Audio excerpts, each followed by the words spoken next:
Hello friends, welcome to the my channel look and like. लेकर आए हैं फिर से उत्तराखंड के टॉप 20 जीके क्वेश्चन। आज का जो टॉपिक है वो है बागेश्वर। ठीक है, सबसे पहले स्टार्ट करते हैं। पहला क्वेश्चन है बागेश्वर से। उत्तर का वाराणसी राज्य के किस जिले को कहा जाता है? देखो, उत्तर का वाराणसी राज्य के किस जिले को कहा जाता है? तो ये कहा जाता है बागेश्वर। किसको कहा जाता है? बागेश्वर को कहा जाता है। तो हमारा आंसर क्या हो जाएगा? सी आंसर हो जाएगा हमारा बागेश्वर। चलते हैं प्रश्न नंबर 2 की ओर। प्रश्न नंबर 2 क्या कह रहा है कि बागेश्वर जिला किन दो नदियों के संगम पर स्थित है? देखो, जो बागेश्वर जिला है वो दो नदियों के संगम पर है। ठीक है, जिसको क्या मानसखंड और बागेश्वर नीलगिरी भी कहा जाता है। तो बागेश्वर जो है वो किसके दो नदी हैं? सरयू व गोमती नदी। सरयू नदी व गोमती नदी। तो हमारा आंसर क्या हो जाएगा? हमारा आंसर हो जाएगा ए आंसर हो जाएगा सरयू व गोमती नदी। चलते हैं प्रश्न नंबर 3 की ओर। प्रश्न नंबर 3 क्या कह रहा है कि राज्य में सबसे कम नगरीय आबादी वाला जिला कौन सा? जगह जहाँ पर क्या सबसे कम नगर है, जहाँ पर सबसे कम नगर आबादी वाला जिला वो कौन सा है? बागेश्वर है। तो हमारा आंसर हो जाएगा डी आंसर हो जाएगा बागेश्वर। चलते हैं प्रश्न नंबर 4 की ओर। प्रश्न नंबर 4 क्या कह रहा है कि कुमाऊं में किस नदी घाटी को कुमाऊं में ऐसी कौन सी नदी है जिस घाटी को धान का कटोरा कहा जाता है? कुमाऊं में किस नदी घाटी को धान का कटोरा कहा जाता है? ठीक है, तो धान का कटोरा कौन सी नदी को कहा जाता है? बहुत ही इंपॉर्टेंट क्वेश्चन है और ये क्वेश्चन क्या बार बार भी पूछा गया है। तो कौन सी नदी को कहा जाता है? कोसी नदी को। तो हमारा आंसर हो जाएगा ए आंसर हो जाएगा कोसी नदी। ठीक है, इसको क्या कहा जाता है? कुमाऊं की नदी, इसको कुमाऊं का धान का कटोरा कहा जाता है। ठीक है, चलते हैं प्रश्न नंबर 5 की ओर। प्रश्न नंबर 5 क्या कह रहा है कि कुमाऊं की सबसे पवित्र नदी किसे माना जाता है? देखो, कुमाऊं की सबसे पवित्र नदी किसे माना जाता है? सरयू नदी को माना जाता है। तो आंसर क्या हो जाएगा हमारा? डी आंसर हो जाएगा सरयू नदी। ये क्या है? कुमाऊं की पवित्र नदी माना जाता है इसे। ठीक है, चलते हैं प्रश्न नंबर 6 की ओर। प्रश्न नंबर 6 क्या कह रहा है कि सरयू नदी व काली नदी किस बागेश्वर के इस किस स्थान में मिल जाती है? मतलब बागेश्वर के किस स्थान में सरयू नदी और काली नदी दोनों क्या हो जाती है? मिल जाती है। तो ये मिलती है पंचेश्वर में। कहाँ मिलती है? पंचेश्वर। हमारा आंसर क्या हो जाएगा? बी आंसर हो जाएगा पंचेश्वर। ठीक है, चलते हैं प्रश्न नंबर 7 की ओर। प्रश्न नंबर 7 क्या कह रहा है कि राज्य का दूसरा सबसे बड़ा हिमनद जिसे हम क्या कहते हैं? ग्लेशियर भी कहते हैं। तो देखो, जो सबसे पहले आता है हमारा गंगोत्री, ये है सबसे बड़ा। ये क्या है? सबसे बड़ा हिमनद है गंगोत्री हिमनद या गंगोत्री ग्लेशियर। ठीक है, तो ये पूछ रहा है क्वेश्चन, क्या पूछ रहा है कि राज्य का दूसरा सबसे बड़ा हिमनद कौन सा है? तो ये है पिंडारी ग्लेशियर। कौन सा है? पिंडारी ग्लेशियर। तो हमारा आंसर क्या हो जाएगा? सी आंसर हो जाएगा पिंडारी हिमनद या ग्लेशियर। ठीक है, चलते हैं क्वेश्चन नंबर 8 की ओर। क्वेश्चन नंबर 8 क्या कह रहा है कि कफनी ग्लेशियर राज्य के किस जिले में स्थित है? देखो, जो कफनी ग्लेशियर है वो कहाँ है? बागेश्वर में है। तो हमारा आंसर क्या हो जाएगा? ए आंसर हो जाएगा बागेश्वर। देखो, यहाँ पर कौन कौन से ग्लेशियर है मैं आपको बता देता हूँ। जैसे कि सुखराम ग्लेशियर भी कहाँ है? बागेश्वर में। कफनी ग्लेशियर भी बागेश्वर में। पिंडारी ग्लेशियर भी कहाँ है? बागेश्वर में है। ठीक है, चलते हैं क्वेश्चन नंबर 9 की ओर। क्वेश्चन नंबर 9 क्या कह रहा है कि सास बहू देखो, सास बहू खेत नामक पर्यटन स्थल राज्य के किस जिले में स्थित है? देखो, सास बहू खेत नामक ये क्या है? एक पर्यटन स्थल है। ये क्या है? एक पर्यटन स्थल है। तो ये कहाँ पर स्थित है? ये कौन से जिले में है? तो ये उत्तराखंड के बागेश्वर जिले में। तो हमारा आंसर क्या हो जाएगा? डी आंसर हो जाएगा बागेश्वर। ठीक है, चलते हैं क्वेश्चन नंबर 10 की ओर। भारत का स्विट्जरलैंड किसे कहा गया? देखो, भारत का क्या है? स्विट्जरलैंड।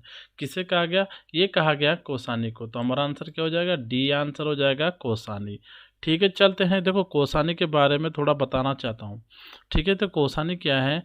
देखो, यहाँ पर इसे भारत का स्विट्जरलैंड कहा गया। क्यों कहा गया? क्योंकि जो यहाँ पर जैसे बहुत सारी चीज़ें हैं कि इस सबसे पहले तो इसका पुराना नाम क्या है? बलना।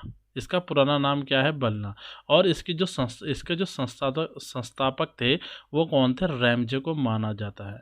ठीक है, और इसे हम कुमाऊं का गहना भी कहते हैं। इसे हम क्या कहते हैं? कुमाऊं का गहना भी कहते हैं। तो बहुत ही अच्छा पर्यटन स्थल है ये। और ये कम से कम 1890 मीटर ऊंचाई पर स्थित है। ठीक है, चलते हैं क्वेश्चन नंबर 11 की ओर। क्वेश्चन नंबर 11 क्या कह रहा है, कुमाऊं का गहना। अभी इससे पहले मैंने कहा और अभी भी, कुमाऊं का गहना बागेश्वर के किस स्थान को कहा जाता है? तो ये कहा जाता है कौसानी को ही कहा जाता है। आंसर हो जाएगा बी, कौसानी। ठीक है, चलते हैं क्वेश्चन नंबर 12 की ओर। क्वेश्चन नंबर 12 क्या कह रहा है कि बैजनाथ किस नदी के तट पर स्थित है? देखो, जो बैजनाथ है वो किस नदी, मंदिर है ये बैजनाथ क्या है, मंदिर है। तो ये किस नदी के तट पर स्थित है? तो ये है गोमती नदी के तट पर। और यहाँ क्या है, मंदिरों का समूह है। यहाँ इसको क्या कहा जाता है, मंदिरों का समूह। तो हमारा आंसर क्या हो जाएगा, ये आंसर हो जाएगा गोमती नदी।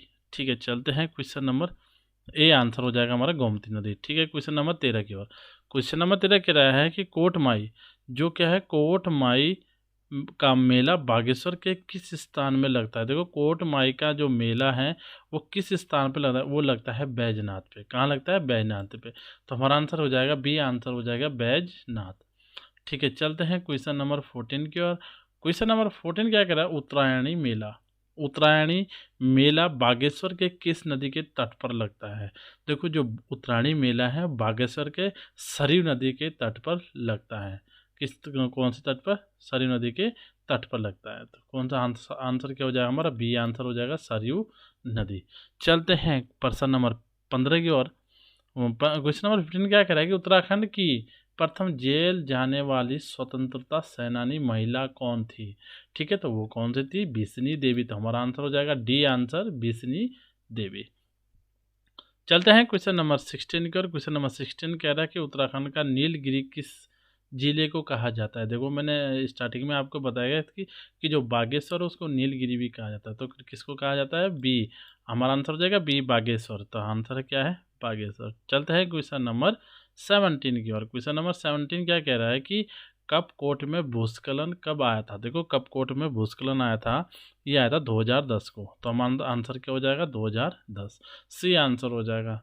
चलते हैं क्वेश्चन नंबर 18 की ओर। क्वेश्चन नंबर 18 क्या कह रहा है कि महात्मा गांधी कौसानी में कितने दिन प्रवास किया? देखो, महात्मा गांधी, सबसे पहले हमें ये पता होना चाहिए कि महात्मा गांधी कौसानी कब आए थे। तो ये आए थे 1929 ईस्वी में। महात्मा गांधी कहाँ आए थे, कौसानी में आए थे। और जो इनका प्रवास था वो कितने दिन का था, 12 दिन का क्या था, प्रवास था। और यहाँ पर इन्होंने क्या करा था, यंग इंडिया पुस्तक भी लिखी थी। और कौसानी, और इन्होंने कौसानी को भी क्या नाम दिया था, स्विट्जरलैंड। तो आंसर हो जाएगा हमारा 12 दिन का क्या करा था इन्होंने, प्रवास। Answer C, 12। चलते हैं क्वेश्चन नंबर 19 की ओर। सुमित्रानंद पंत संग्रहालय राज्य के किस जिले में स्थित है? देखो, जो सुमित्रानंद पंत है, ठीक है, तो जो इनका जो जहाँ इनका संग्रहालय वहाँ ही उनकी क्या है, जन्मस्थली भी है। तो ये कहाँ है, बागेश्वर में। तो हमारा आंसर क्या हो जाएगा, ए आंसर हो जाएगा बागेश्वर। चलते हैं क्वेश्चन नंबर, आज के जो बागेश्वर से 20 क्वेश्चन लिए, टॉप 20 के जीके क्वेश्चन आज के बागेश्वर के। तो बागेश्वर जनपद का गठन कब हुआ था? बागेश्वर जनपद का गठन 18 सितंबर 1957 को हुआ था। तो आंसर हो जाएगा हमारा डी, आंसर हो जाएगा 18 सितंबर 1957। ये थे आज के टॉप 20 जीके क्वेश्चन बागेश्वर से। और मिलते हैं फिर अगले जिले के साथ, नई वीडियो के साथ। तो जिसने भी मेरे चैनल को अभी तक लाइक और सब्सक्राइब और शेयर नहीं किया, उनसे रिक्वेस्ट है, प्लीज़ मेरे चैनल को लाइक और सब्सक्राइब करना ना भूला। Thank you so much. Okay, bye.